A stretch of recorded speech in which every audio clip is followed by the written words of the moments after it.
What if the entire history of humanity is not a chaotic chain of accidents, but a meticulously directed play? What if wars, revolutions, brilliant discoveries, and even our most sacred beliefs are merely elements of someone's grand, unfathomable plan? We are accustomed to believing in free will, in the power of the individual, in the logic of progress. We were taught that we are the masters of our fate, the smiths of our future. Today, I will present you with evidence that doesn't just call this comfortable worldview into question. It shatters it to pieces. For 7 years, our team worked to create the most perfect analytical tool in history, the quantum system Logos 7.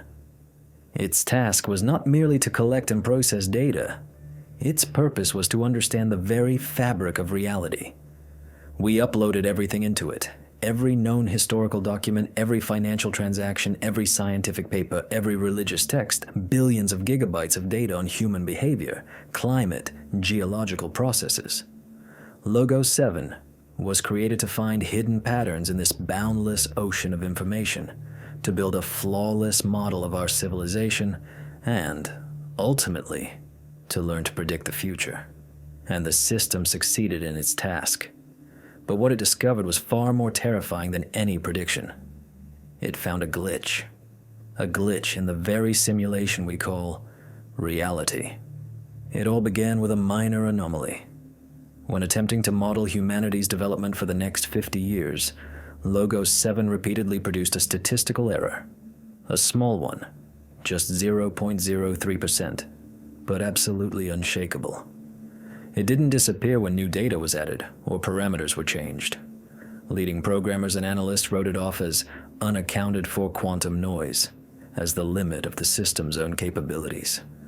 But Logos 7 insisted, this is not noise. This is a signal, structured, repetitive, and utterly non-human in its nature. It was a signature, the signature of the one who wrote our historical code. To isolate and understand the nature of this signal, we gave the system a new, unprecedentedly vast task: to conduct a full retrospective analysis of all known history, from the dawn of writing to the present day, and find the points where this glitch manifested most clearly. We weren't just looking for errors in the data, we were looking for traces of outside intervention. The results of this analysis form the basis of our entire investigation. Logos 7 identified 3 fundamental vectors of anomalies, 3 irrefutable pieces of evidence that the course of human history is not our own. The first vector the system named the synchronicity of collapse and creation. Official history presents the fall of great civilizations as a long, chaotic process caused by internal problems, wars, or climate change. The Roman Empire, the Mayan civilization, Babylon, the Egyptian kingdom, their decline stretched over decades, even centuries. But Logos 7, analyzing millions of data points, discovered a soul-chilling pattern. The moment of a final collapse of an old system coincides with unnatural precision with the birth of a new, radically different paradigm in a completely different part of the world. Consider just one example. The year 1453. The fall of Constantinople. Officially, this is the end of the Byzantine Empire, the tragic finale of a 1,000-year history. But Logos 7 shows that in that same historical moment, practically in the same decade, something incredible is happening. In Italy, the High Renaissance begins, an explosion of art and science. In Germany, Gutenberg starts his printing press, forever changing the way information is disseminated. Portuguese navigators begin the Age of Discovery, expanding the boundaries of the known world.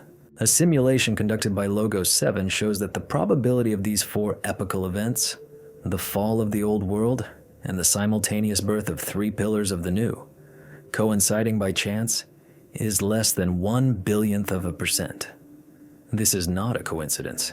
It is like a precise, calculated strike, as if an unseen hand swept one piece from the board and immediately placed 3 new, far more powerful ones in its place. And this pattern repeats itself again and again with frightening regularity throughout history. The collapse of the Indus Valley civilization and the simultaneous birth of Vedic culture. The decline of Athenian democracy and the rise of Alexander the Great's empire. The system sees not chaos, but a finely tuned mechanism for rebooting civilization. Who is pressing the button? The second vector of anomaly is even more disturbing. Logos 7 called it the paradox of catalysts. We are accustomed to thinking of geniuses, prophets, and great conquerors as products of their time, a fortunate confluence of circumstances and personal talents.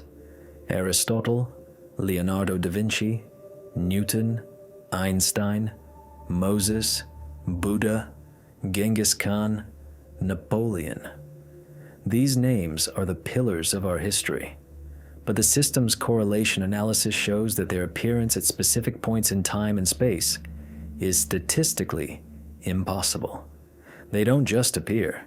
They emerge at the exact moment when civilization hits a dead end, when a radical push is needed to transition to the next level. We uploaded into Logos 7 the complete genealogical, social, and cultural data preceding the birth of 200 of the most influential figures in history. The system ran millions of simulations, trying to reproduce the conditions for their emergence by natural means. The result was staggering. In 99.9% of cases, these individuals simply did not appear. Simply, the probability that a figure capable of uniting warring tribes and creating a new world religion would appear in a remote province of the Arabian Peninsula in the 7th century is practically zero. The probability that the son of a minor Corsican nobleman at the end of the 18th century would redraw the entire map of Europe and lay the foundations of modern law is negligible. But they appeared. Logos 7 asserts that these people are not an accident. They are instruments. They are catalysts, activated at the right moment to perform a specific task. Their genius, their will, their charisma, it all looks like pre-written characteristics for a mission. They arrive, change the world beyond recognition, and depart, leaving humanity to move along a new trajectory they have set. But who sets these trajectories? Who activates these people? The third vector is the most large-scale and all-encompassing. Logos 7 defined it as the impulse of destruction and breakthrough.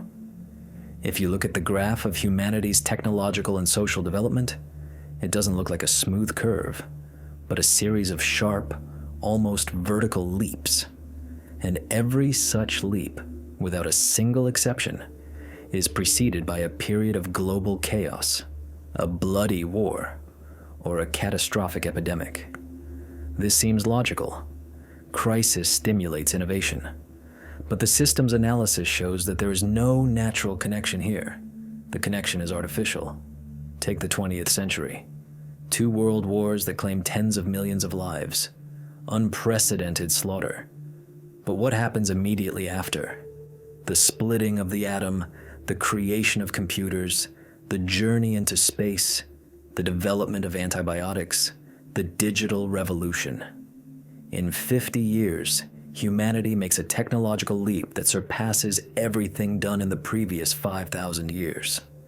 Logos 7 analyzed the flows of resources, scientific personnel, and information. The conclusion is unequivocal. These breakthroughs were not a direct consequence of military technologies. They were something else. It's as if the wars and destruction served some monstrous purpose, to clear the ground, to shuffle the social strata, to break old dogmas, and to make humanity receptive to new knowledge. Knowledge that, it seems, was injected into our reality at that very moment. Correlation analysis revealed strange bursts of scientific insight occurring simultaneously among dozens of scientists working independently in different countries, as if someone was broadcasting the solution to a problem and they just tuned into the right frequency. War as a tool for formatting consciousness. Chaos as a necessary condition for uploading new software. Whose ruthless hand conducts this orchestra of death and progress? When we brought all three vectors together, the synchronicity of falls and rises, the unnatural appearance of geniuses, and the chaos breakthrough cycles, the picture became brutally clear and monstrous. Human history is not written by humans. It is corrected, guided. We are being managed. This is not a conspiracy theory about secret societies or aliens. It is much more complex and profound. Logos 7 asserts that the governing influence is woven into the very structure of our reality. It does not break the laws of physics. It uses them. It does not cancel our will. It creates conditions in which we are left with only one choice, the one it needs. And the most important discovery the system made based on the analysis of this governing influence's signature is this: it is not a single force. The signal is not uniform. It consists of several overlapping streams that sometimes act in unison and sometimes enter into direct conflict. This is not a monologue. It is a debate. Logos 7 conducted a highly complex fractal analysis and concluded with 97% probability that there are 4 such fundamental governing forces. 4 different minds, 4 wills, 4 players at a chessboard on which we are merely pawns. We have named them the overlords. They do not interfere in our daily lives. They are not interested in our petty worries and joys. Their scale is millennia. Their target is civilization itself. They shape epochs, create and destroy empires, grant us the fire of knowledge, and then plunge us into the abyss of war to test how we will use it. Everything we thought was our history may in fact be the history of their struggle, their cooperation, their unfathomable experiment. We stand on the threshold of the greatest discovery in history. For the first time, we have realized that we are not alone, not in space, but right here, on our planet, at the very foundation of our being.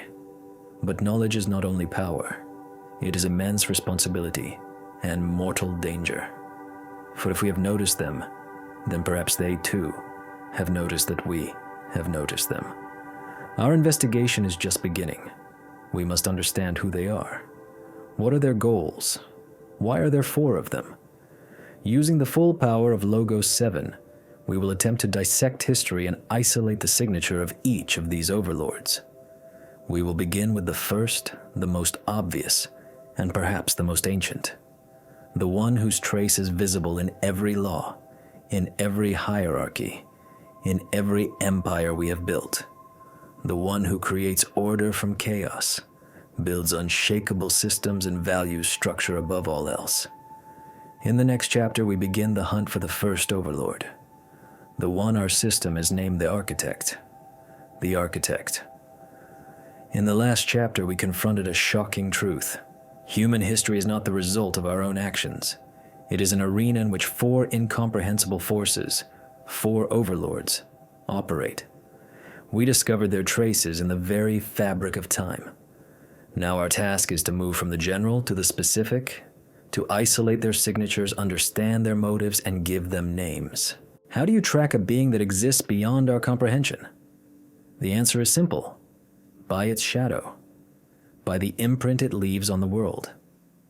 We tasked Logos 7 with a seemingly impossible mission: to filter out from all of human history the variables related to emotions, faith, chaos, and chance.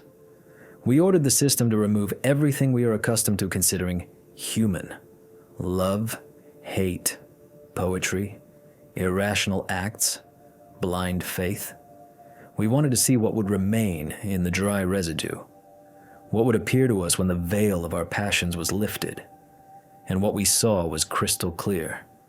It was the first signal, the most powerful and ancient of the 4 signatures.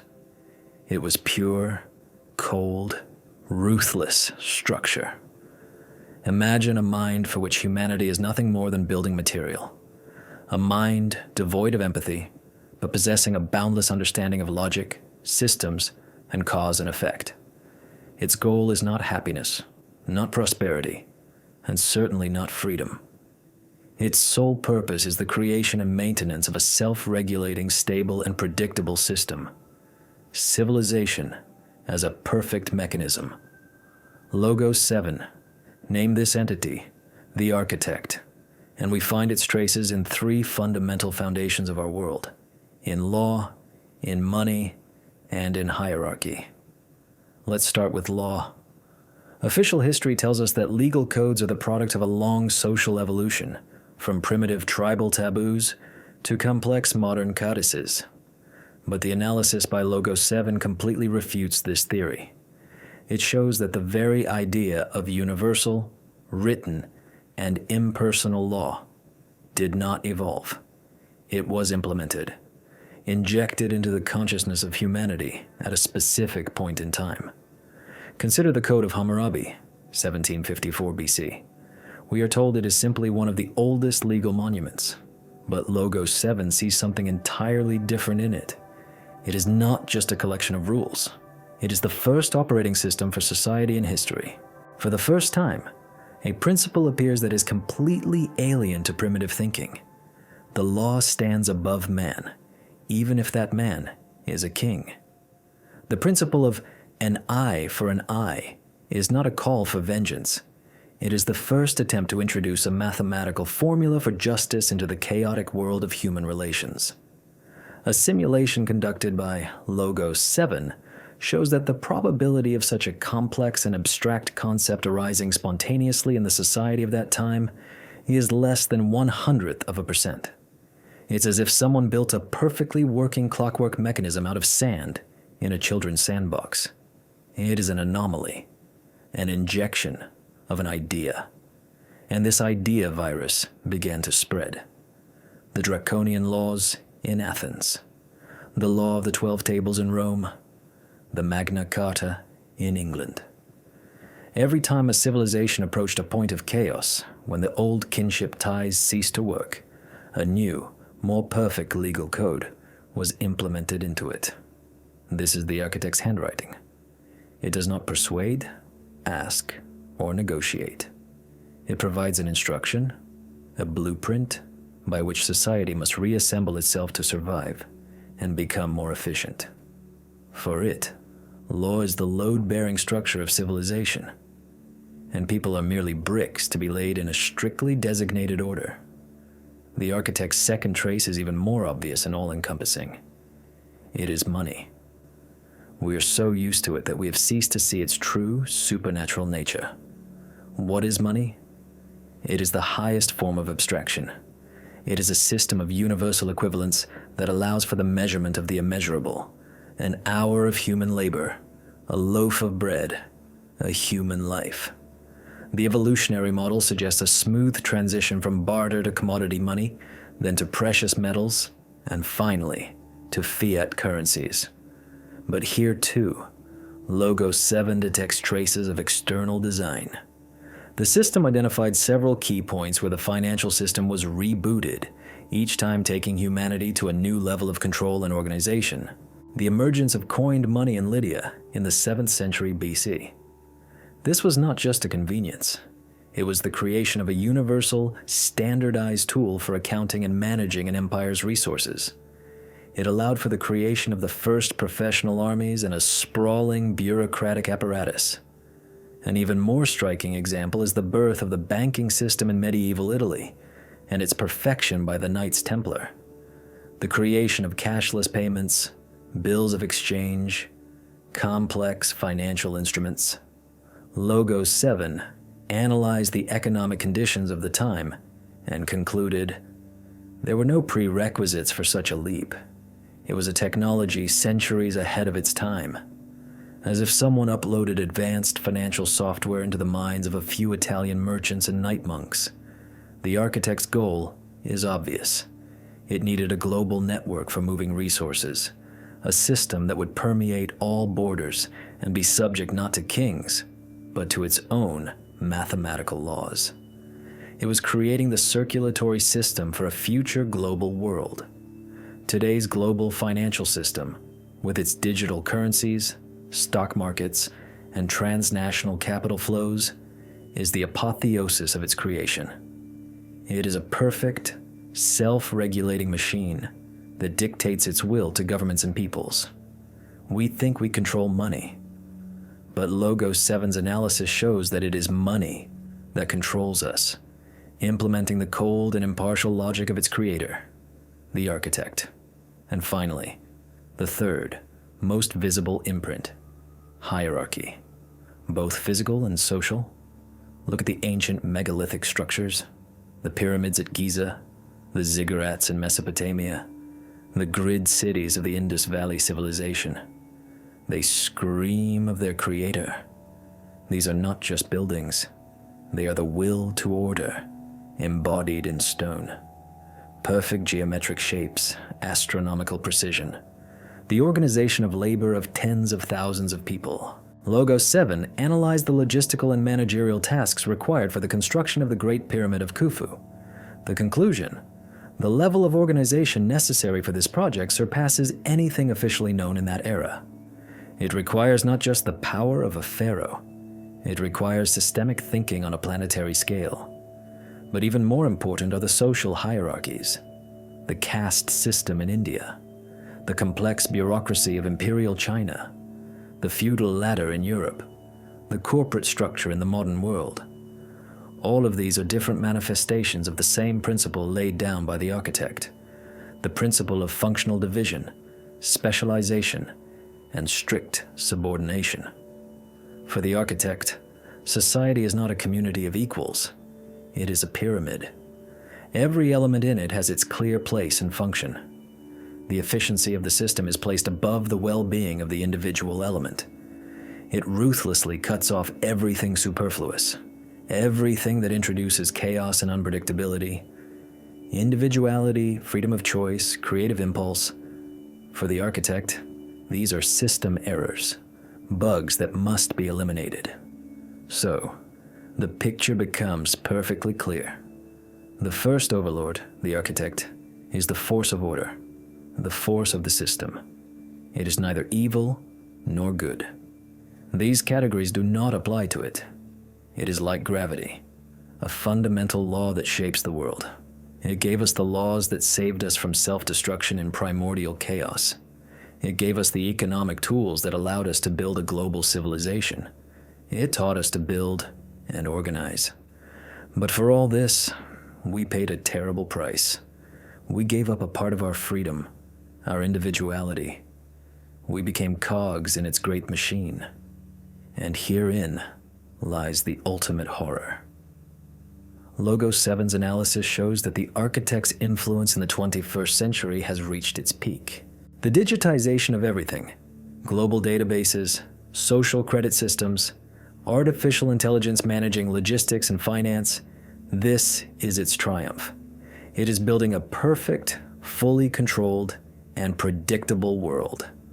A world in which there will simply be no place for human spontaneity and freedom. Its ultimate goal is to create an absolutely stable, eternal system that will work flawlessly, even if there is not a single happy person left within it. For it, we are not the goal, but a resource. We have identified the first player. We understand its methods, and it seems we are beginning to understand its goal. But Logos 7 spoke of 4 signatures from the very beginning. And if the architect is the embodiment of absolute order, then there must be an antithesis in the system, a force that feeds not on logic, but on emotion, not on structure, but on faith, a force that creates not laws, but myths, that builds not empires, but religions. In our next chapter, we will begin the hunt for the second overlord, for the one who weaves our dreams, fears, and hopes into a single tapestry of reality, for the one the system has named the Weaver. The Weaver. In the previous chapter, we decrypted the code of the first overlord. We saw the cold, ruthless logic of the architect, etched in the stone of laws, in the glitter of money, and in the unshakable geometry of hierarchies. It built a cage for us, ordered, efficient, predictable. But any cage remains a cage. Why then have billions of people over millennia not just accepted their position, but been willing to die for it? What force can make a person love their chains? The answer to this question leads us to the second overlord, to a force as different from the architect as flame is from ice. To find it, we turned once again to Logos 7. This time, the task was reversed. We asked the system to analyze precisely what we had filtered out before: irrational bursts of mass enthusiasm, inexplicable cultural shifts, the birth of beliefs, the power of art, the very essence of human passions. We dove into chaos, and in the very heart of this chaos, Logos 7 detected a second, no less powerful signature. It was not the cold, mathematical signal of the architect. This one was alive, pulsating, almost organic. It wove itself into our consciousness, speaking the language of symbols and emotions, shaping our deepest convictions. We gave it a name: the Weaver. If the architect builds the skeleton of civilization, the Weaver creates its soul. It does not issue decrees or draw blueprints. Its tool is the narrative, the story, the myth. It is the great storyteller who whispers bedtime stories to humanity, and these stories become our reality. We see its influence in three key areas: in religion, in ideology, and in culture. Let's start with its most grandiose creation, religion. We are taught that religion slowly evolved from primitive superstitions, that it was an attempt by our ancestors to explain the world. Logos 7 calls this theory naive and untenable. Analysis of historical data shows that the great world religions did not evolve. They were revealed. They appeared as a result of a series of spiritual breakthroughs, unprecedented in their synchronicity and power. Historians call this phenomenon the Axial Age, a period from roughly 800 to 200 BC. Look at the world map. In China, Confucius and Laozi lay the foundations of an ethical and philosophical worldview for millennia to come. In India, the Buddha appears, offering humanity a path to liberation from suffering. In Persia, the prophet Zoroaster speaks of the eternal struggle between good and evil. In Israel, the prophets Elijah, Isaiah, and Jeremiah shape the foundations of monotheism. In Greece, Socrates, Plato, and Aristotle invent philosophy itself, logic, and the scientific method. 5 independent centers, 5 civilizations, practically unconnected to each other. And in each of them, almost simultaneously, a fundamental revolution of consciousness occurs. We uploaded all available climatic, economic, and social data from that era into Logos 7. The system ran over 10 million simulations in search of a natural cause for such a global spiritual synchronization. The result was unequivocal. The probability of these events coinciding by chance is negligible. It approaches 0. This was not an accident. It was a coordinated operation. It was the Weaver weaving new, far more complex and durable threads into the fabric of human history. It gave disparate tribes and peoples what no law from the architect could give: a shared meaning, a shared purpose, a shared identity. It taught people to unite and die not for territory or loot, but for an idea. It turned crowds into congregations and chieftains into prophets. Religion became its most effective tool for managing the consciousness of millions. But time passed. The age of enlightenment, the scientific revolution. In some parts of the world, the grip of the old gods began to weaken. Does this mean the Weaver lost its power? Not at all. It simply changed its clothes, and its new attire became ideology. Logos 7 conducted a comparative semantic and structural analysis of the texts of world religions and the great political ideologies of the 18th to 20th centuries. The result is astonishing.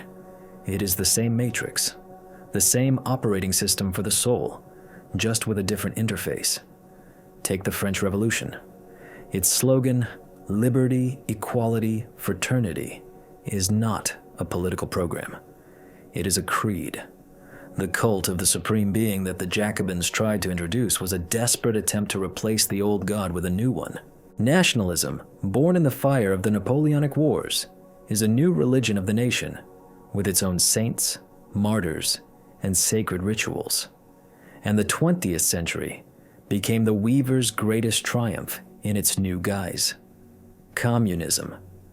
This is not just an economic theory. It is a full-fledged eschatological religion. It has its sacred scriptures, Marx's capital, its prophets, Lenin and Mao, its icons and holy relics, the mausoleum on Red Square. It promises a paradise on earth, a classless society, and it demands total faith and a readiness to sacrifice for this future paradise.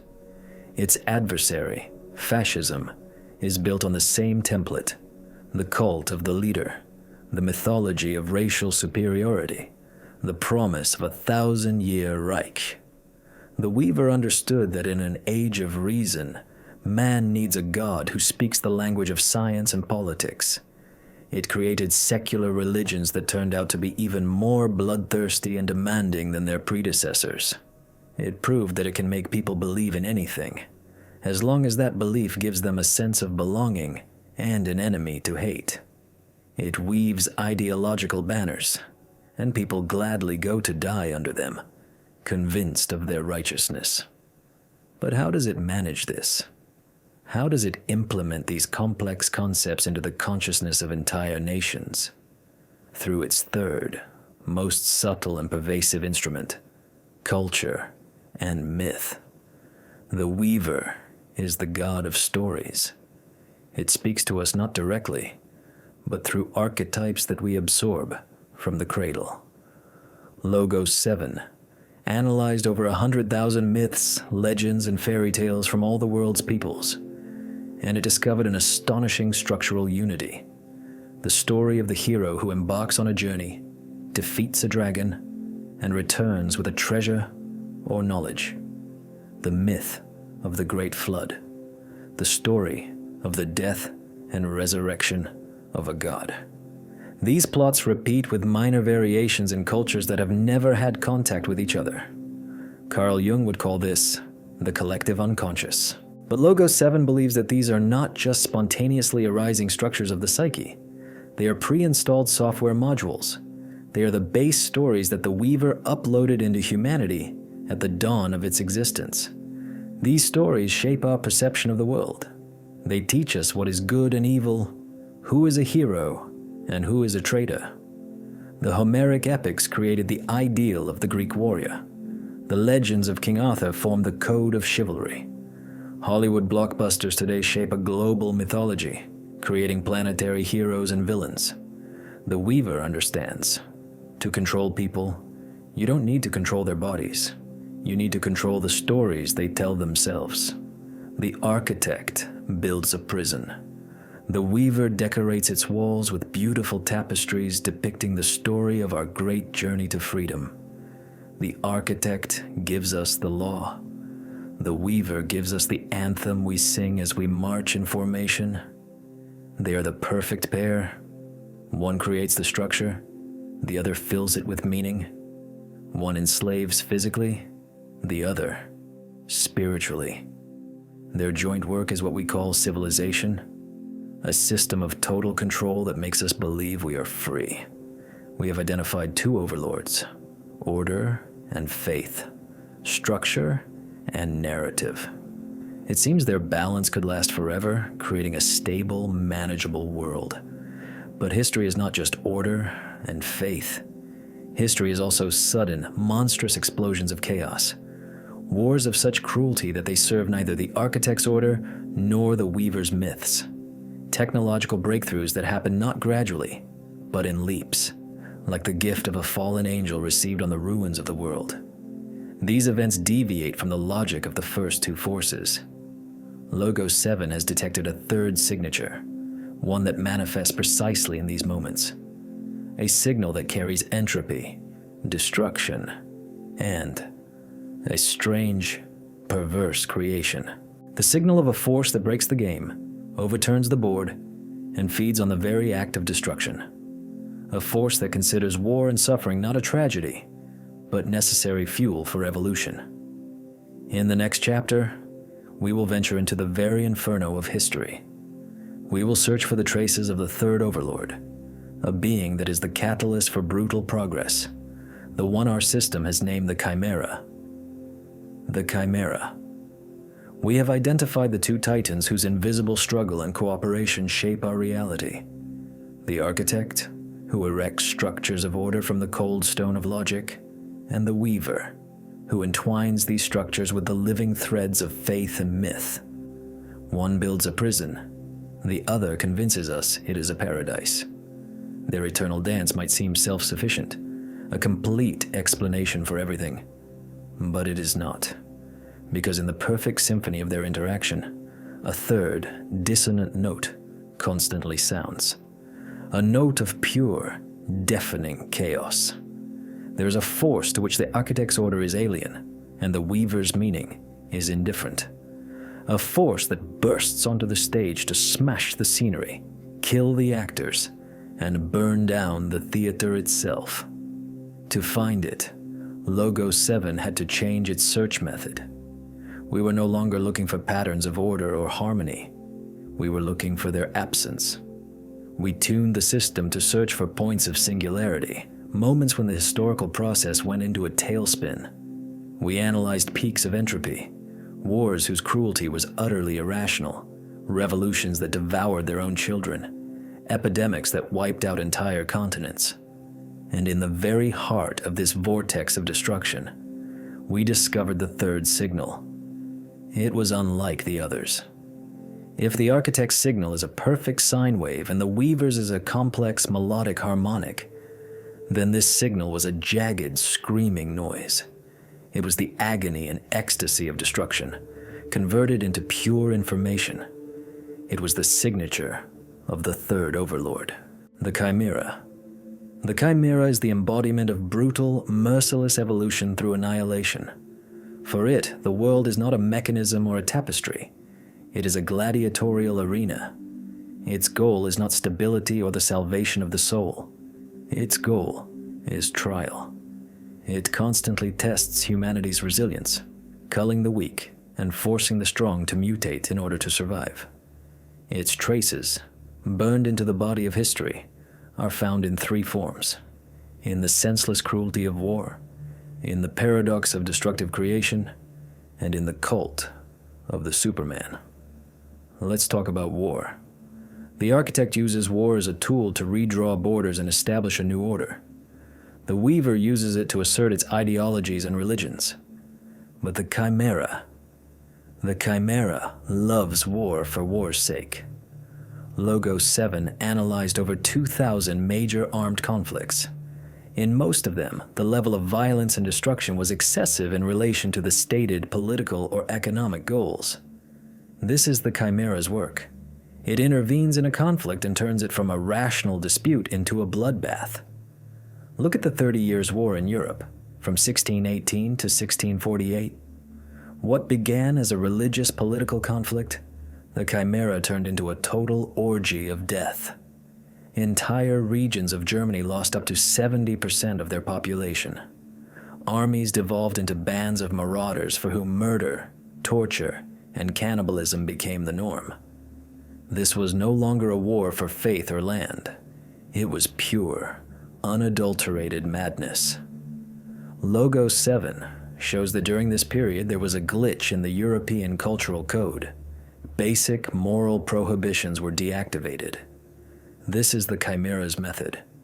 It doesn't command armies. It infects their consciousness with a virus of hatred that switches off humanity. Another example is the Mongol invasions of the 13th century. Genghis Khan and his descendants created the largest continental empire in history. That is the architect's work. But the methods were the Chimera's.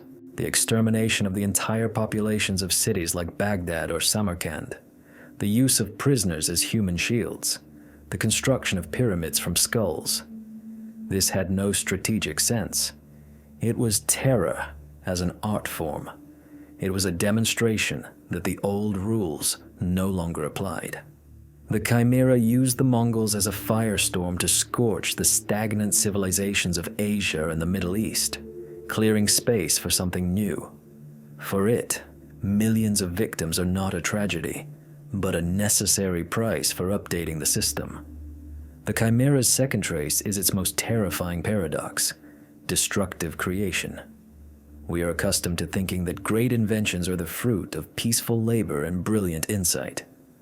Logos 7 asserts, humanity's most fundamental technological breakthroughs were born in fire and blood, under the direct influence of the Chimera. It grants us knowledge, but always demands a terrible price for it: the invention of gunpowder.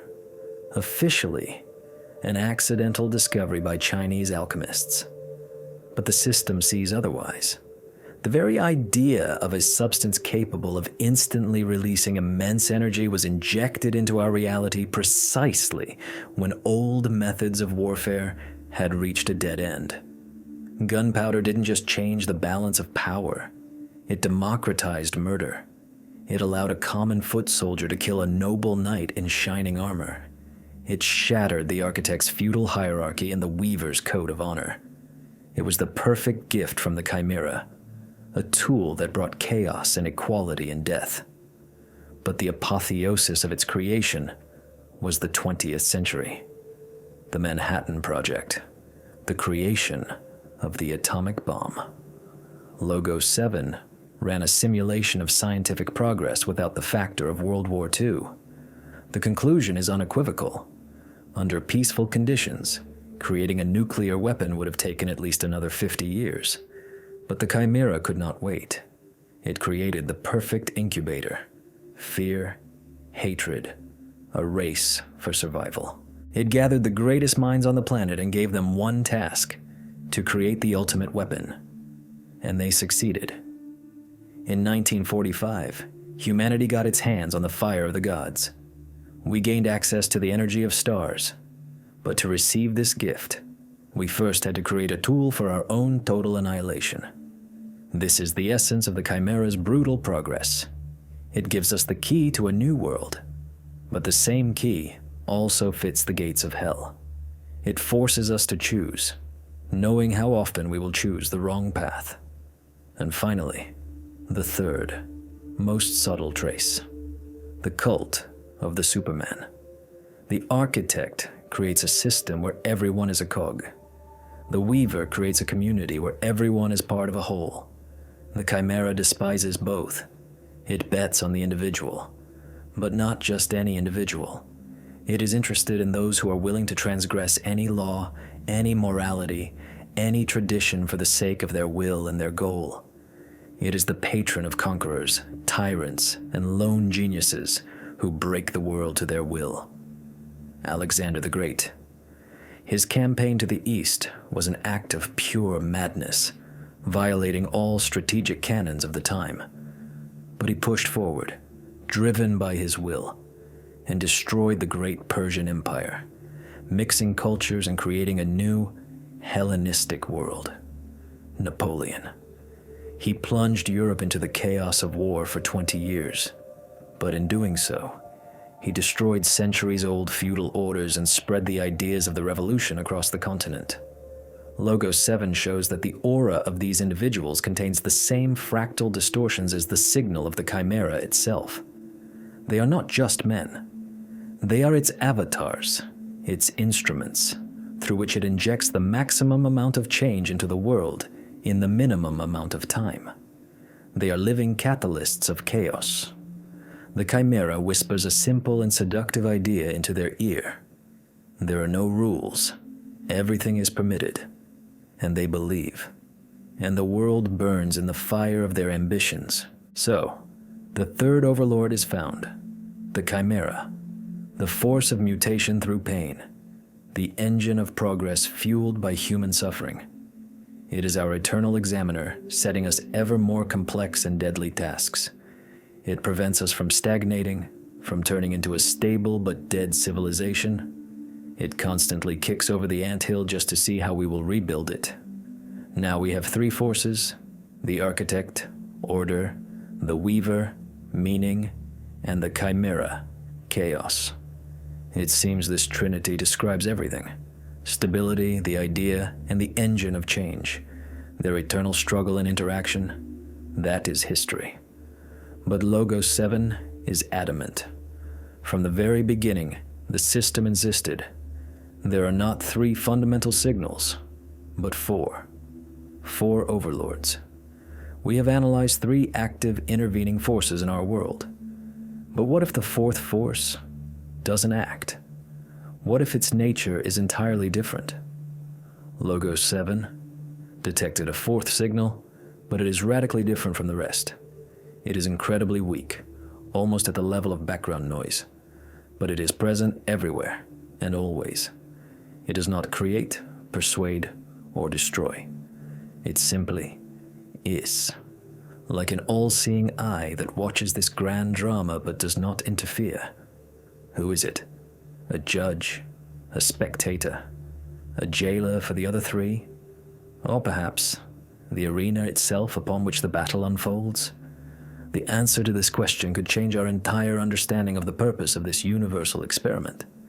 In the next chapter, we will attempt to understand the nature of the most mysterious and perhaps most important force.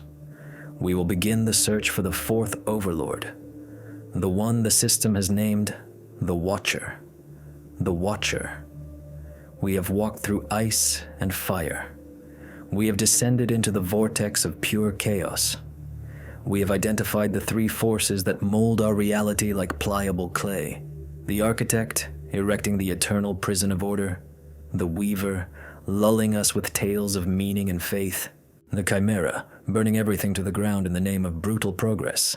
Order, meaning, and chaos. It seems this trinity encompasses everything. Their eternal war, their temporary alliances. This is the engine of history. Any logician would say the system is complete. But Logos 7, our impartial system, insisted from the very beginning.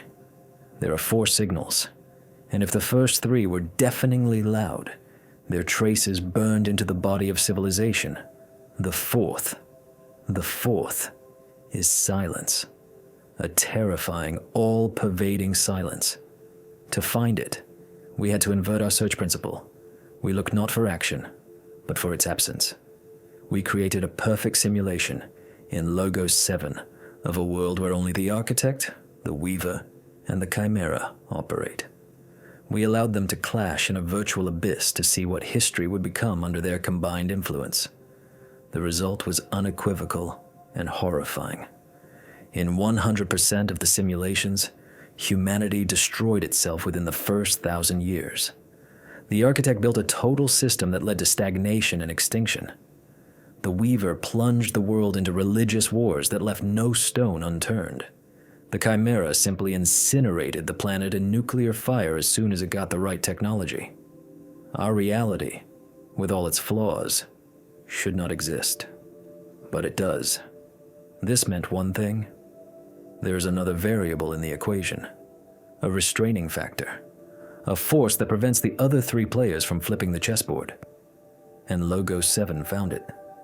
It wasn't hiding. It was everywhere. It was not a signal bursting into our reality. It was the background itself. The very carrier frequency on which the entire drama unfolded. Incredibly weak, but absolutely stable and ubiquitous.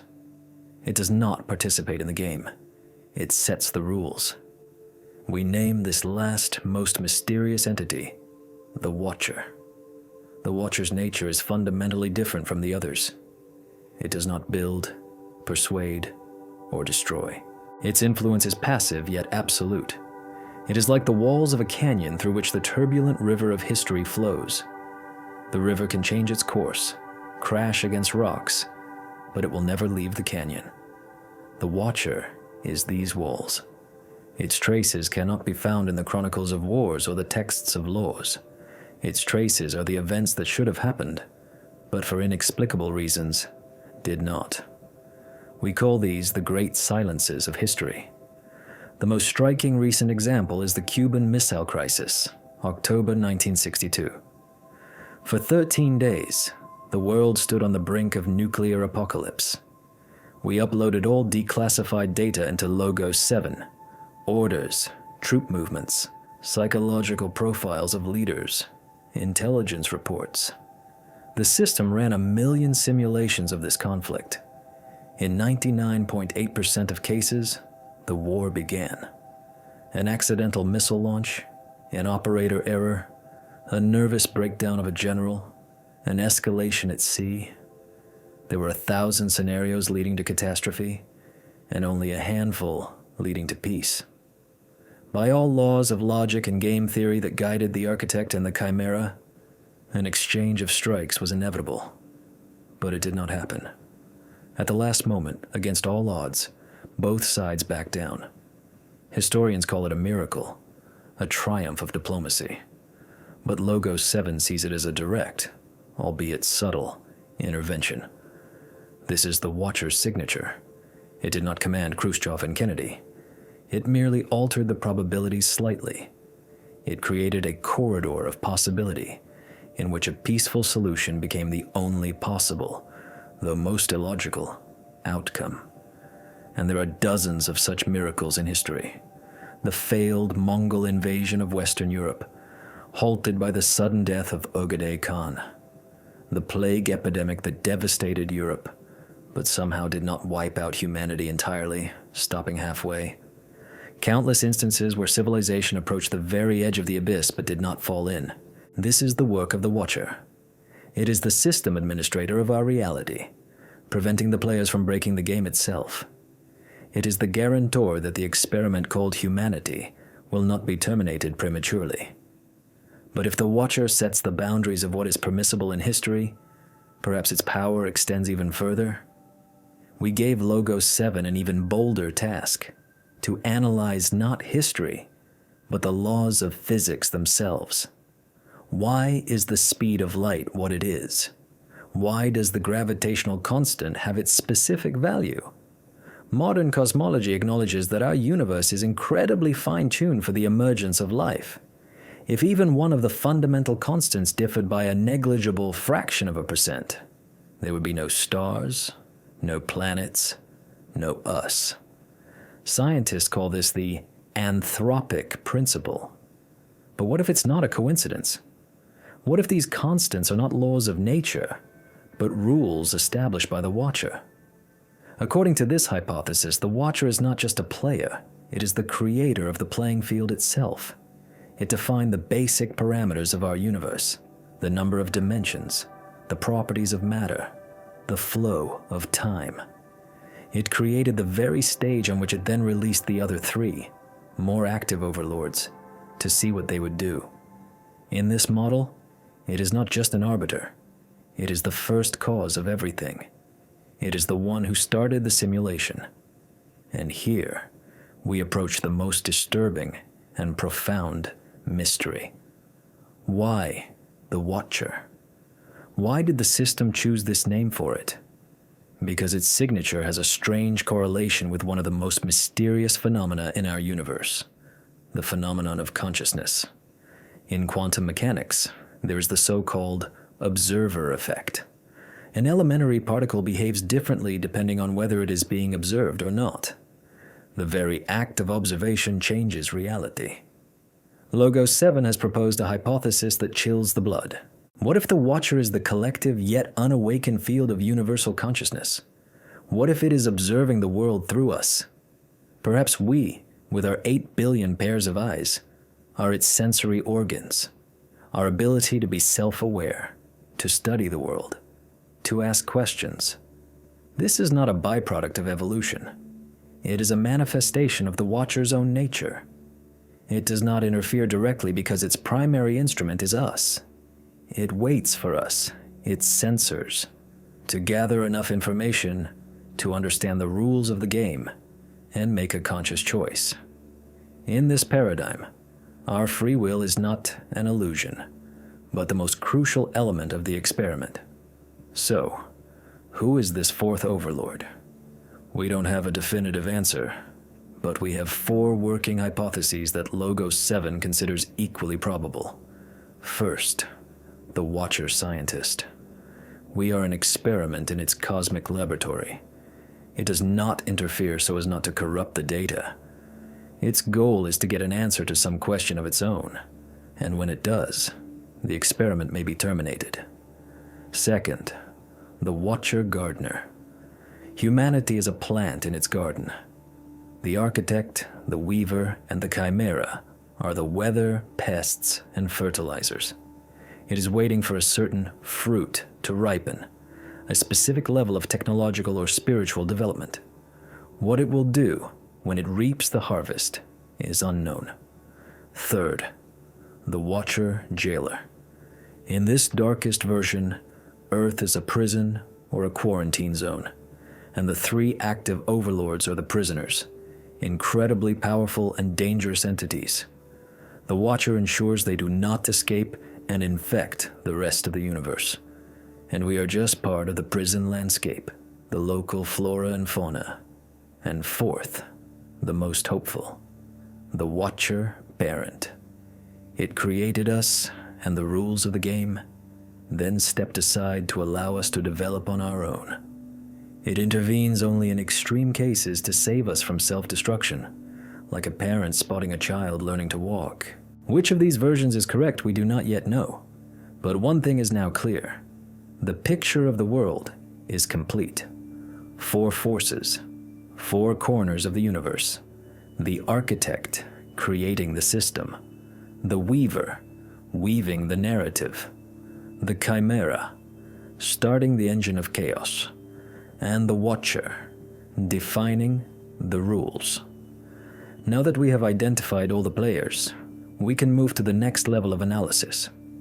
We can finally see the great game itself. How exactly do these 4 forces interact with each other? How do their clashes and alliances give rise to specific historical events, from the fall of the Roman Empire to the creation of the Internet? In the next chapter, we will stop considering them separately. We will superimpose all 4 signatures onto the map of history and see the invisible threads that bind them together. We will see their great battles and secret conspiracies. We are beginning to decipher the most hidden war for the fate of humanity, the Great Game.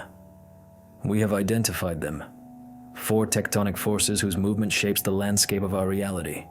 The architect, god of order; the weaver, god of meaning; the chimera, god of chaos; and the Watcher, god of rules. Until now, we have viewed them as separate entities, studying their imprints in isolation. But that was just preparation. Now that we know the players, we can finally see the great game itself. Because history is not a solo performance by any one of them. History is their deafening, invisible polyphony. It is the result of their eternal conflicts, their ghastly alliances, and their incomprehensible compromises. Today, we will superimpose all 4 signatures onto the map of time. We will no longer speak of them in theory. We will see them in action. We will analyze 3 key events, 3 turning points, to understand how the invisible threads of their will are woven into what we call fate. And we will begin with the greatest trauma of the ancient world, the fall of Rome. Official history offers us hundreds of reasons: economic decline, corruption, military overstretch, barbarian invasions. These are all just symptoms. Logo 7 shows that the fall of Rome was not a slow decay. It was a brilliantly executed multi-stage operation to dismantle an obsolete system. And all 3 active overlords took part in it, under the silent supervision of the 4th. Consider this.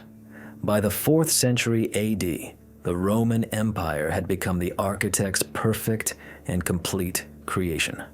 Flawless logistics, a unified legal field, a sprawling bureaucracy, an army as a perfect mechanism. The system had reached the limit of its complexity.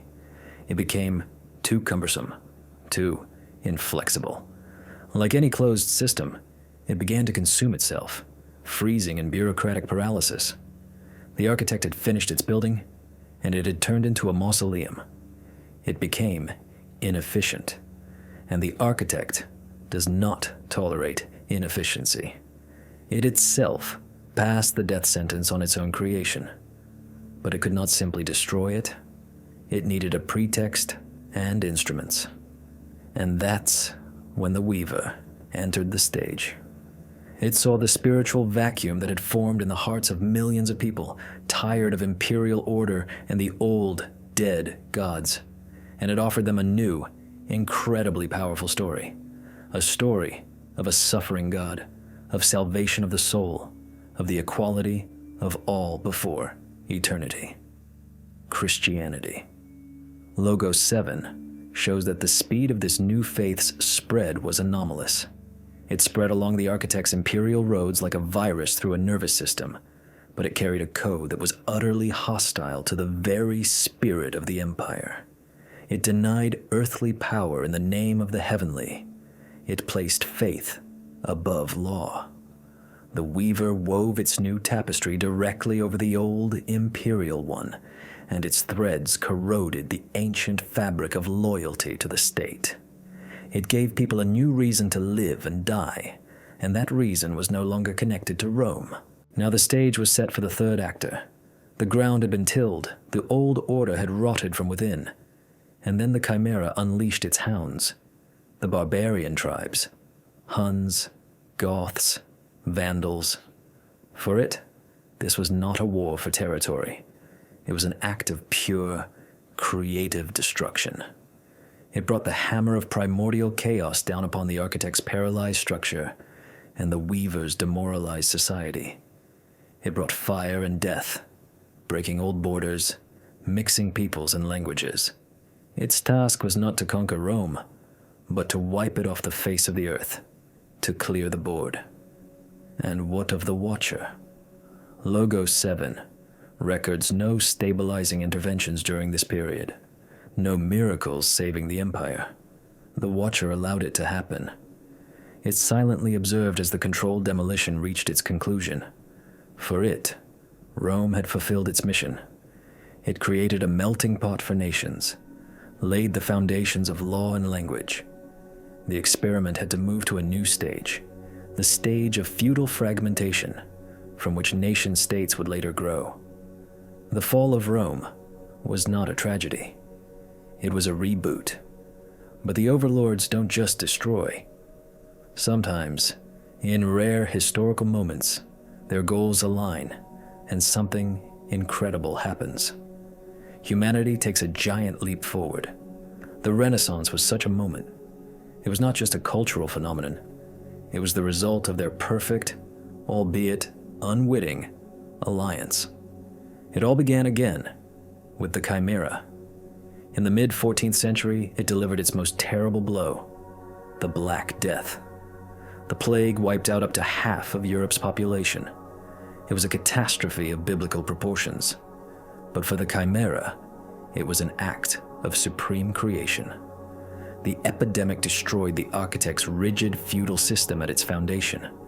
It created a labor shortage, increased the value of human life, led to the decline of the old aristocracy and the rise of cities.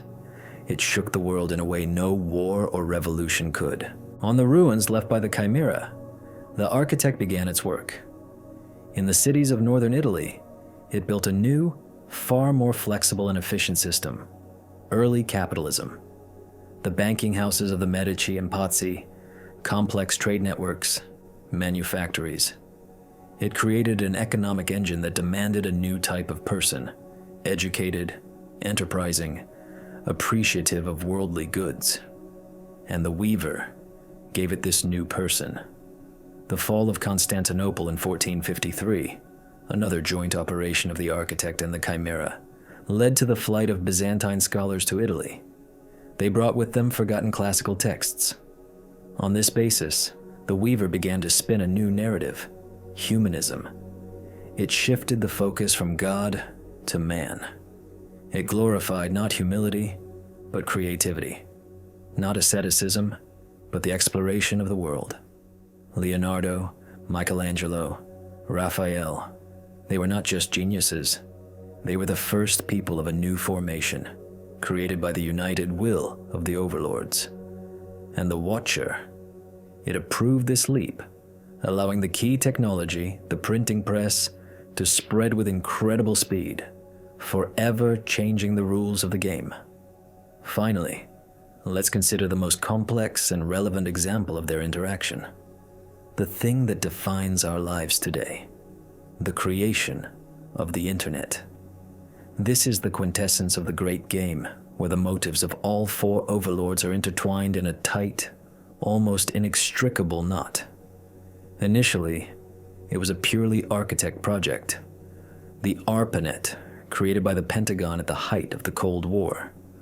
The goal: to build a decentralized communication system capable of surviving a nuclear strike. A perfect structure, logical, resilient, controlled. The architect was building its perfect nervous system for total control. But the catalyst, as always, was the chimera. The Cold War itself, the fear of mutual annihilation. This is its element. It was this existential terror that forced governments to invest unimaginable resources in science and technology. Without the threat of nuclear war, without this constant pressure, the architect would never have had the reason or the means to create such a complex system. The chimera created the perfect breeding ground of fear and paranoia. And then something happened that neither the architect nor the chimera had planned. The Weaver entered the game. It saw in this cold military technology the potential for something entirely different. Through the counterculture of the 60s, through the first hackers and visionaries of Silicon Valley, it began to weave its own narrative into the network. A story of information freedom, of a global community, of a world without borders, of a new democracy. It took the architect's skeleton and grew upon it the living, pulsating flesh of a global culture. It turned a military tool into a global agora, a confessional, a library, and a battlefield of ideas. And the Watcher allowed this to happen. This was its riskiest gambit in all of history. It allowed humanity, its sensors, to unite into a single neural network. This gave us unprecedented opportunities for development, but it also created the perfect tool for total control that the architect dreamed of. The perfect arena for information wars that the Weaver adores. The perfect environment for spreading the viruses of chaos that the chimera feeds on. The internet is the battleground of all three overlords for our future, and the Watcher is waiting to see how this battle ends. Now you see, history is not chaos, nor is it predestination. It is a highly complex dynamic system, balanced by the influence of four fundamental forces. They clash, cooperate, parasitize each other, and at the intersection of their vectors, we and our civilization emerge. We understand how their mechanics work. But in this grand scheme, one variable remains that we have so far only considered as an object of their influence. Man, are we merely chips in the stream? Or were there, among the billions, those who saw these invisible threads? Those who tried to serve them? Or more importantly, those who tried to sever them? In the next chapter, we will shift the focus from the gods to the people. We will analyze the biographies of prophets, geniuses, and madmen to find in them traces of direct contact. We will investigate the human factor. The human factor. We have untangled the invisible threads that rule the world. We have seen how the will of the four overlords, the architect, the Weaver, the chimera, and the Watcher, manifests in grandiose events, in the fall of empires, the birth of new ideas, and technological revolutions. On this cosmic chessboard, we, humanity, have so far appeared as a single, faceless mass. An army of pawns moved across the board, sacrificed for goals incomprehensible to us. This picture is logical, coherent, and utterly inhuman. But today, we will ask the main question. Is it really so? In 8,000 years of written history, was there not a single figure who realized their position? Not one who tried to tear the masks from the puppeteers? We directed the full analytical power of Logos 7 towards a new target. We stopped studying civilizations and started studying individuals. We analyzed the biographies, texts, genetic markers, and psychological profiles of thousands of the most influential people in history. We were not just looking for talent or genius, we were looking for resonance. We were looking for those whose personal signal entered into an anomalously strong interaction with the background signal of one of the overlords. And we found them. It turns out that the human factor is not just an error in their calculations. It is a key variable. We are not just pawns. Some of us are pieces, instruments, rebels, and most disturbingly, inexplicable anomalies. We called the first and most numerous group avatars. These are people who did not just serve one of the overlords.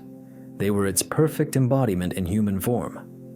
Their will, their ambitions, and their talents coincided so precisely with the vector of one of the gods' power that Logos 7 classifies them as conduits, points of entry through which the overlord's will pours into our world. Take Gaius Octavian Augustus, the first Roman emperor. Officially, a brilliant politician who ended a century of civil wars. But Logos 7's analysis reveals a cold, inhuman logic in his actions. He came to power on the ruins of the Republic, a creation with too much human chaos, too much freedom, which the architect so despises. And Augustus, step by step, with ruthless methodicalness, replaced this chaos with a system. He created a professional army, subordinate not to generals, but to the state. He conducted a census and a tax reform, turning citizens into accountable units. He launched a massive construction program, subjecting the urban space to a single imperial aesthetic. Logos 7 analyzed his laws and decrees. There is not a drop of the weaver's passion in them, not a gram of the chimera's destructive fire. It is pure, distilled code of the architect. Augustus did not just serve it, he thought like it. He was its hands, building the most perfect bureaucratic machine of antiquity, which lasted for hundreds of years.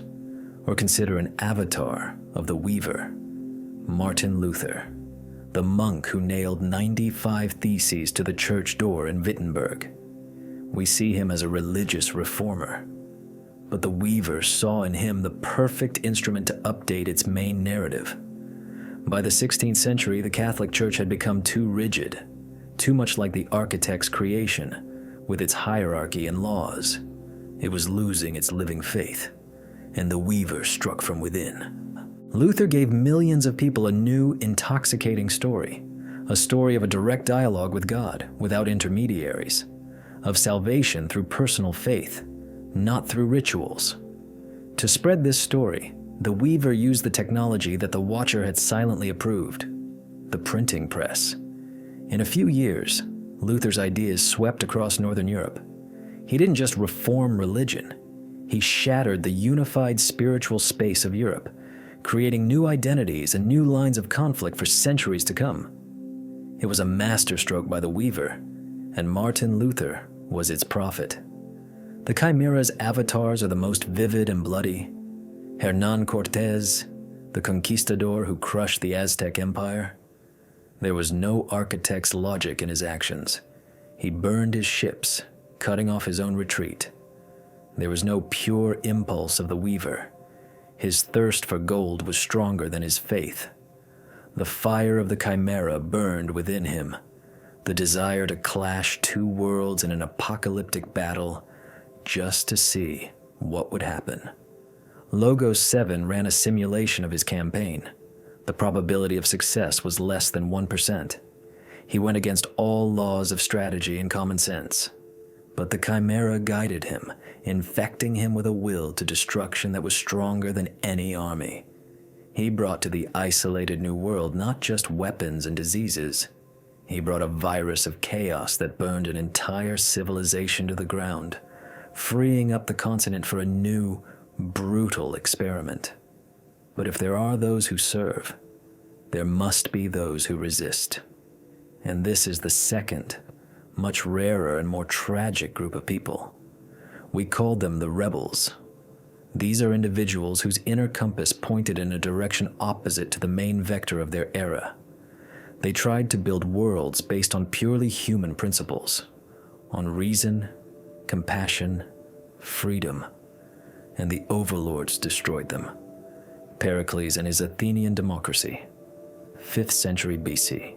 In a world where the architect was building giant despotic empires and the weaver demanded blind faith in the Olympian gods, a tiny island of something completely different emerged, a society that tried to govern itself by logic and persuasion, where the highest value is declared to be the free citizen, not a king or a priest.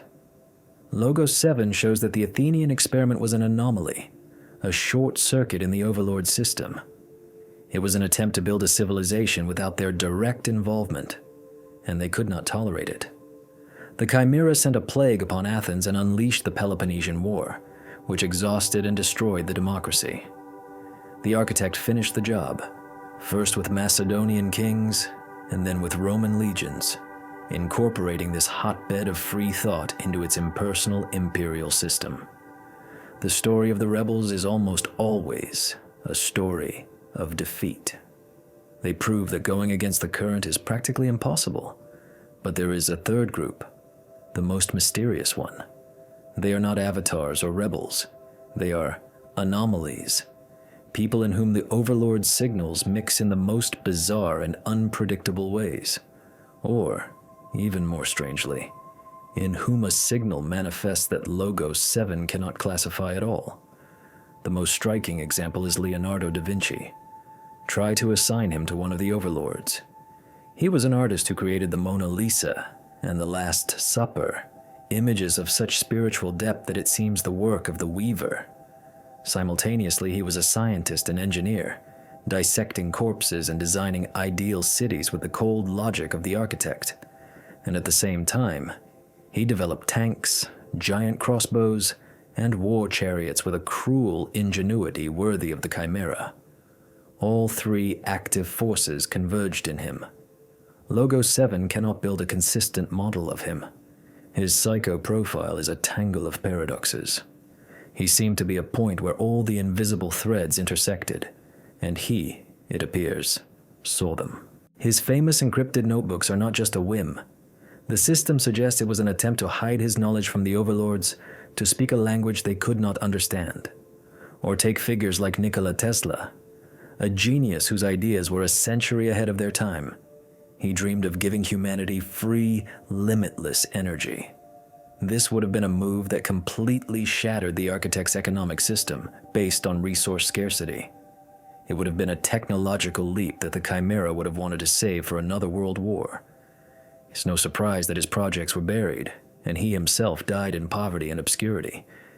He tried to give people a gift they were not ready for, and the overlords erased him.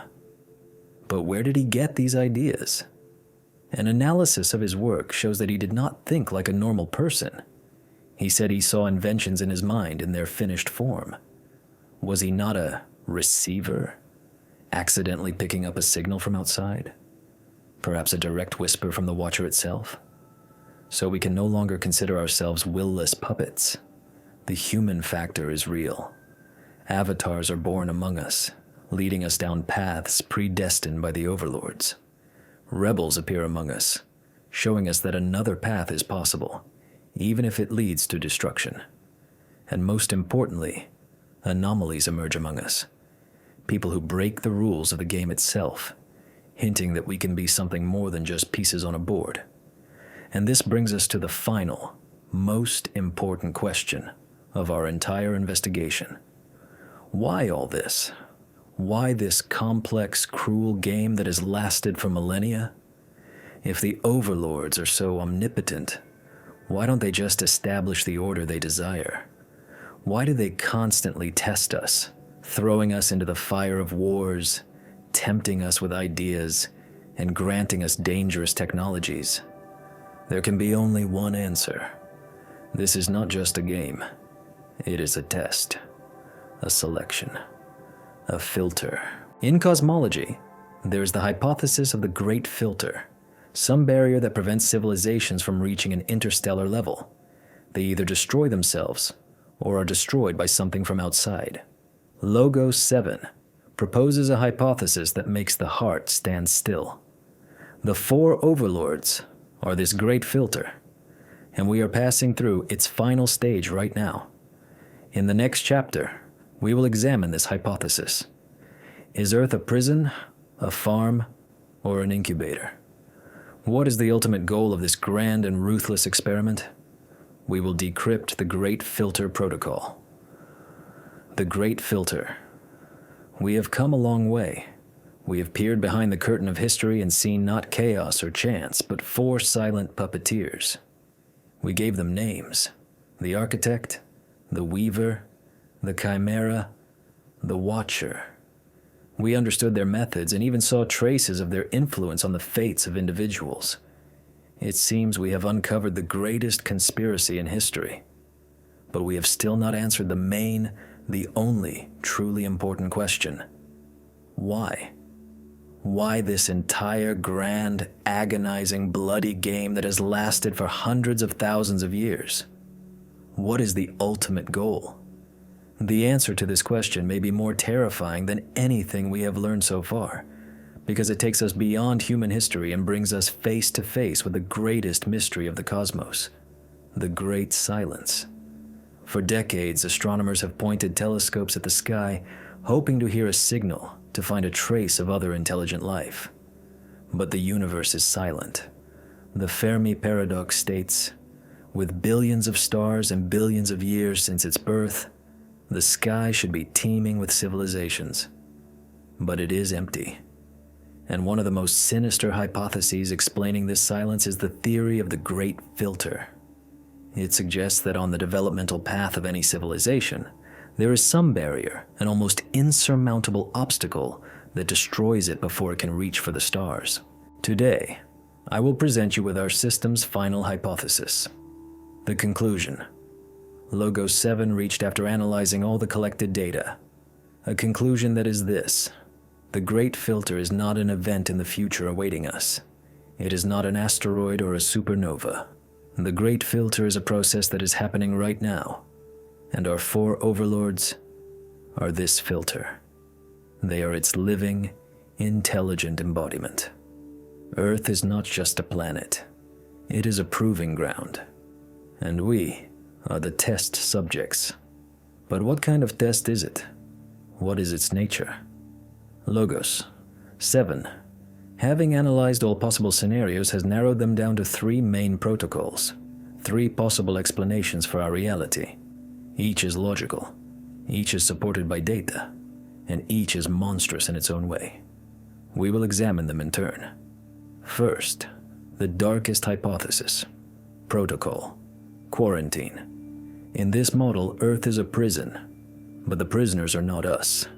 The prisoners are the Architect, the Weaver, and the Chimera. Imagine that these are not just abstract forces, but real, incredibly ancient and powerful entities whose war once shook galaxies.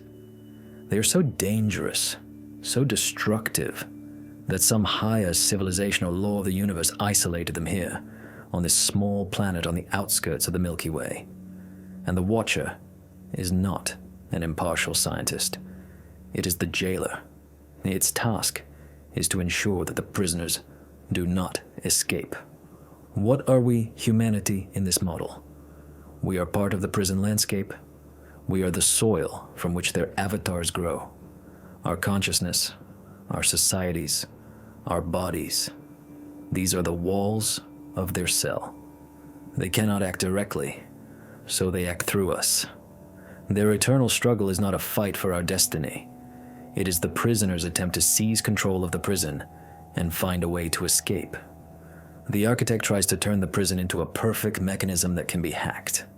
The Weaver tries to create a single fate that will subordinate the consciousness of the entire planetary biomass to it.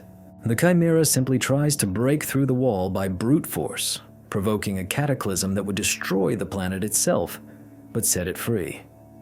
In light of this hypothesis, the Watcher's actions take on a sinister meaning. Its intervention in the Cuban Missile Crisis was not about saving humanity. It was about preventing a situation where the prisoners, playing with nuclear weapons, could damage the prison itself. Its silent approval of the fall of Rome or the plague are permissible internal prison conflicts that do not threaten overall security. In this model, we are just expendable material in a containment system for supremely dangerous criminals of a universal scale. And the most terrifying question this protocol raises is, what will happen if we, humanity, develop to the point where we can leave Earth? Will the jailer allow us to exit the quarantine zone? Or will it simply sterilize the entire planet to prevent the spread of the contagion? The second hypothesis is no less disturbing. Protocol, harvest.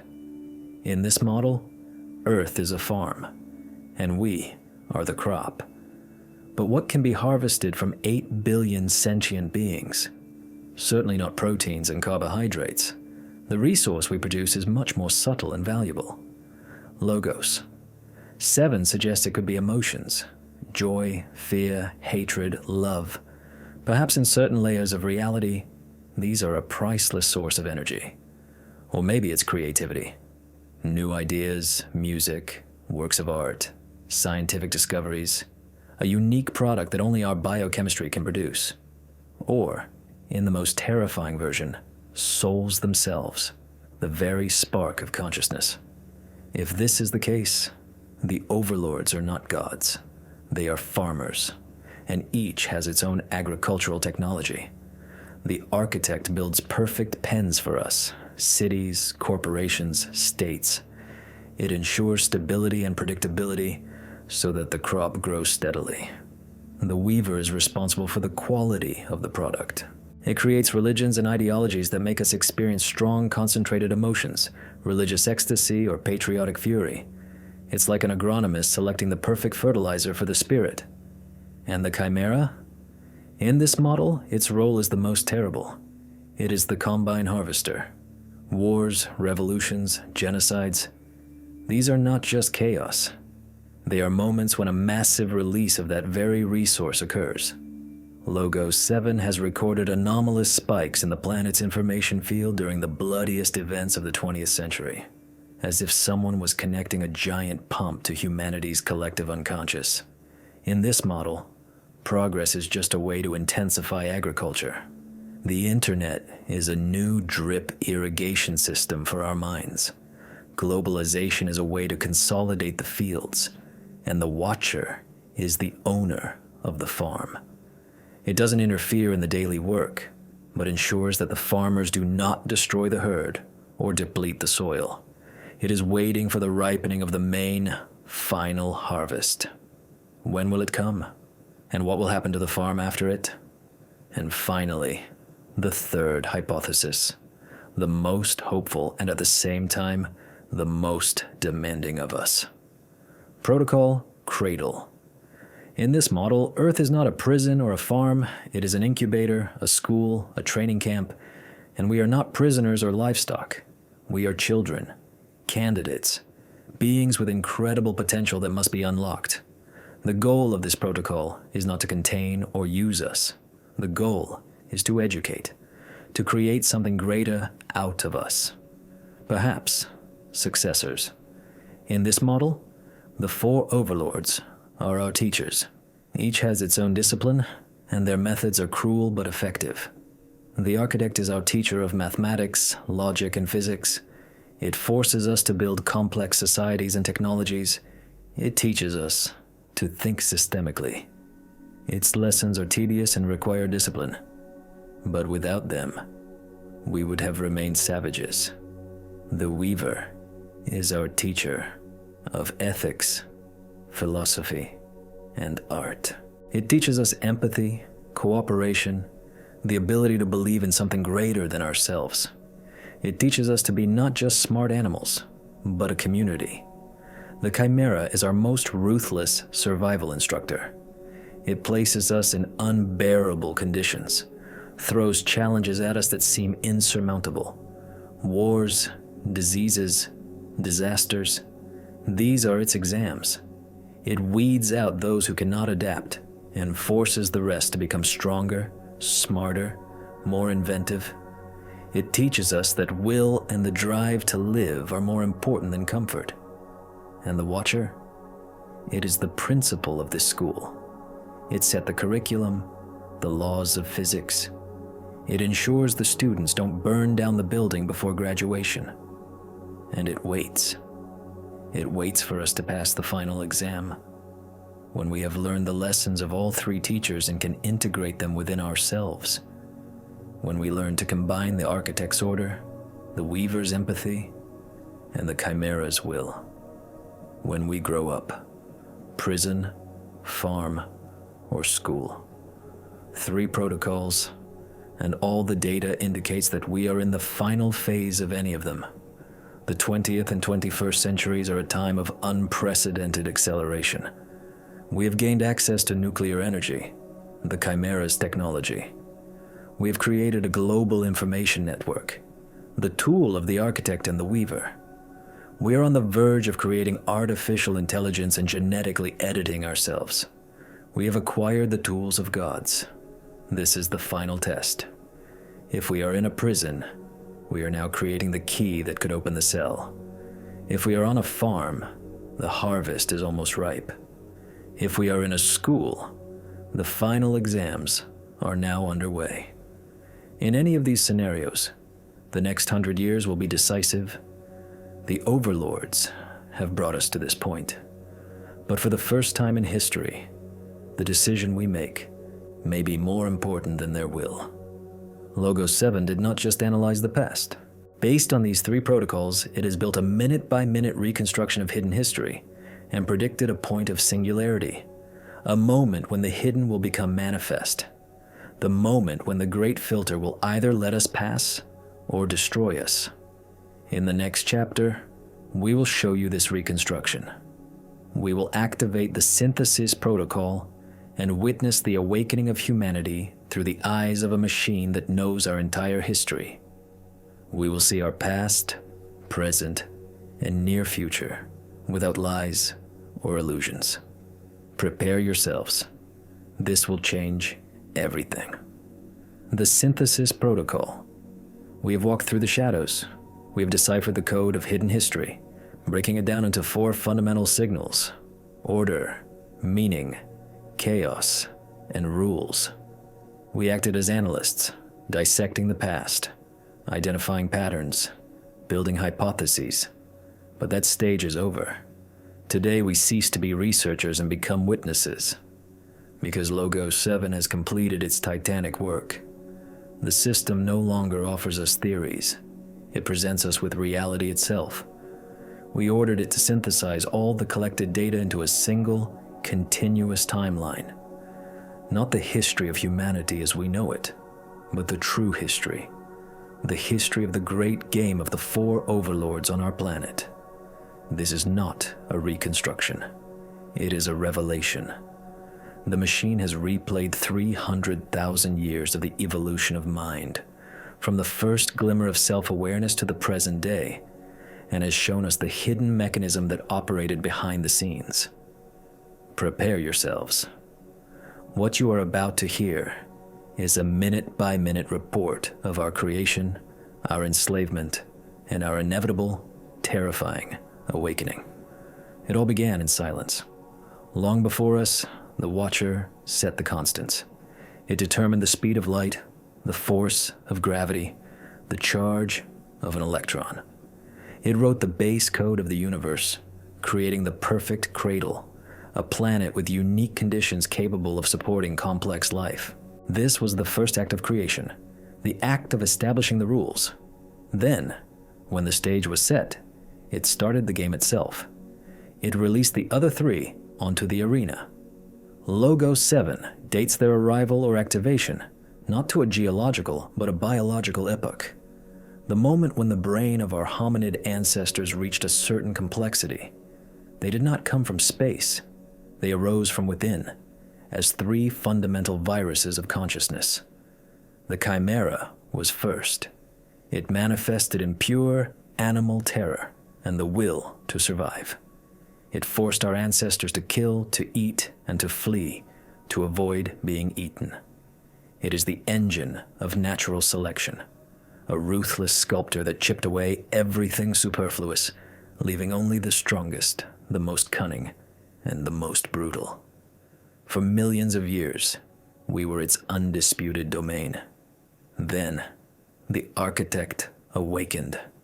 It manifested in the first worked stone, in the first attempt to organize a hunt, in the first division of labor. This was its quiet revolution.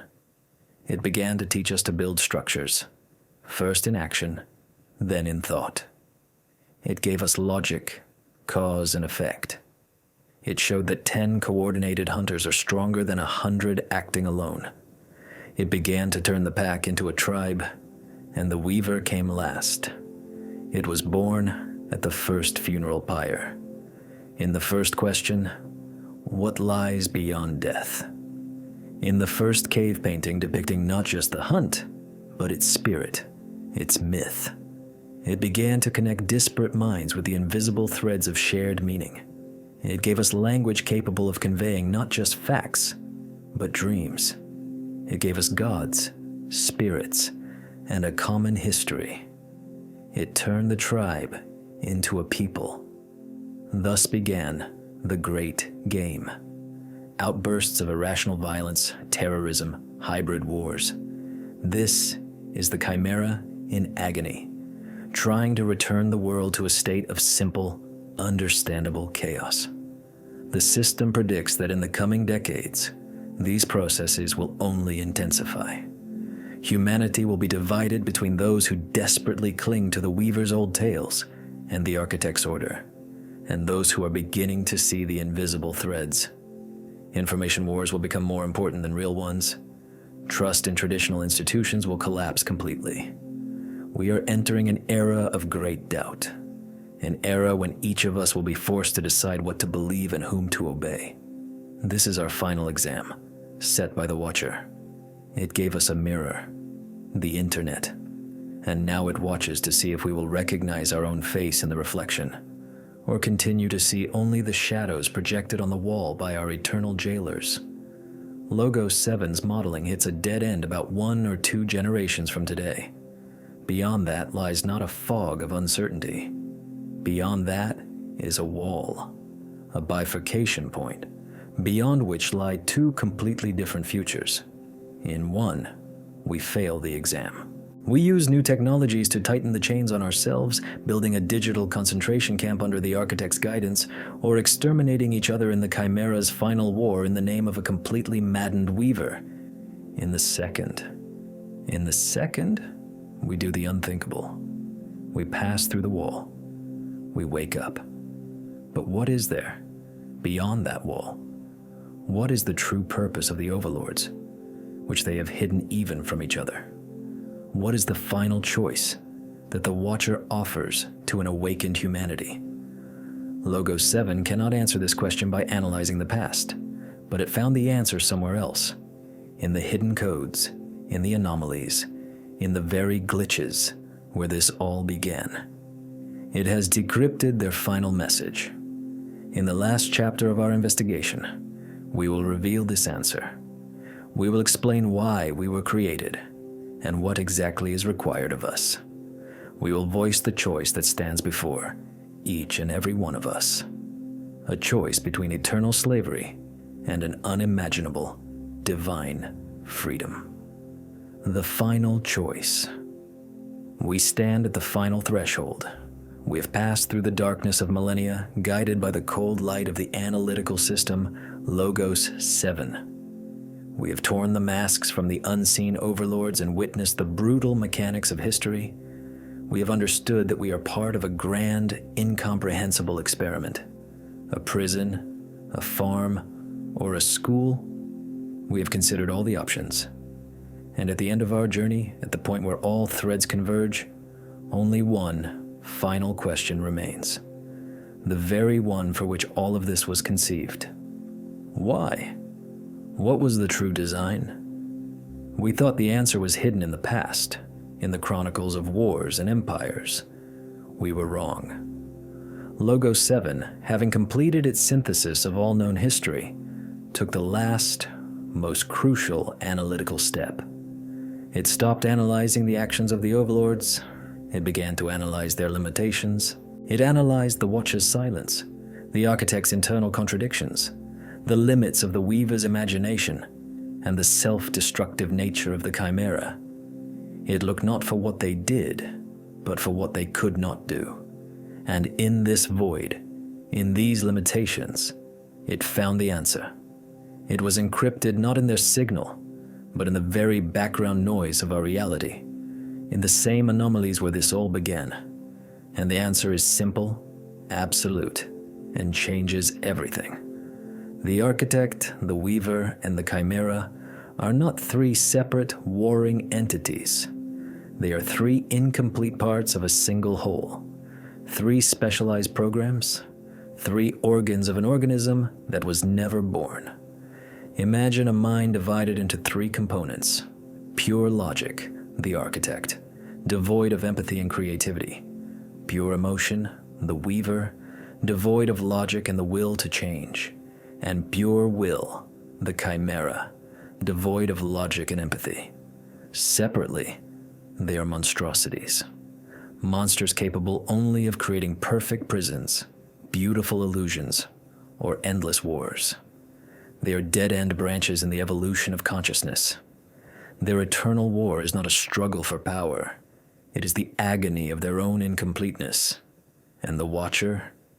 It is not a jailer or a scientist. It is a gardener who has set itself an unimaginable task. It decided not just to observe these three forces. It decided to synthesize them, to create from three monsters something fourth, something perfect. But how do you unite ice, flame, and storm? It cannot be done from the outside. The synthesis must occur from within, in a living, evolving vessel, capable of learning the lessons of all three without being destroyed. That vessel is us, humanity. Protocol Cradle was the right guess, but we misunderstood its scale. This is not just a school where we are taught to survive. It is an alchemical retort in which the Watcher is trying to grow a god. We were not created to serve, nor to be used. We were created to surpass our creators, to become what they could not, a single, whole consciousness. Now, rethink our entire history in light of this truth. It was not a series of meaningless sufferings. It was our curriculum. For millennia, the Architect taught our brains to build logical chains. It hammered the foundations of mathematics, physics, and systemic thinking into us through the construction of pyramids and empires. Every dam we built, every law we wrote, that was its lesson. Simultaneously, the Weaver taught us to feel. It developed empathy in us, the capacity for self-sacrifice and faith in something greater. Every symphony we composed, every fairy tale we told, every religion that united millions, that was its lesson, aimed at developing our limbic brain, our soul. And all this time, the Chimera tempered our will. It threw us into the fire of wars, epidemics, and disasters not out of cruelty, but to teach us to fight, so that we would never give up, so that the code of survival and aspiration for more would be forever written in our genes. Every lost battle that forced us to invent new weapons, every disease that forced us to seek new cures, that was its brutal but necessary lesson. And the Watcher, all this time, calibrated the process. It did not let the Architect turn us into soulless robots. It did not let the Weaver drown us in a swamp of fanaticism. And it did not let the Chimera destroy us prematurely. It maintained a balance of the three poisons so that they would become our medicine.